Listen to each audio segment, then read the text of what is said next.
हो, वांग्याचं भरीत करून खातच असतात, पण तुम्हाला माहितीये का आमच्या खानदेशात कसं करतात? चला मी सांगते पटकन कसं करतात. मी इथे चुल्यावरती ना वांगे भुजून घेतले आणि त्याचे साल असे काढून घ्यायचे.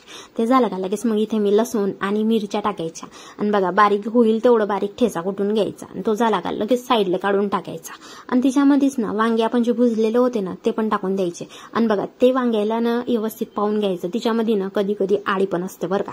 ते झालं का मग कुटून घ्यायचं मस्त बारीक असं कुटणं झालं का लगेच मग गॅसवरती कढाई ठेवायची. कढाईमध्ये ना तेल टाकायचं. तेल तापलं का रे लगेच जिरं टाकायचं. जिरं झालं का लगेच मग ठेचा टाकायचा आणि ठेचा आपला होऊ द्यायचा 5 मिनिटं. मग लगेच शेंगदाणे टाकायचे बरं का. शेंगदाणे तुम्हाला आवडत असले तर टाकायचे, नाही आवडले तर नाही टाकायचे.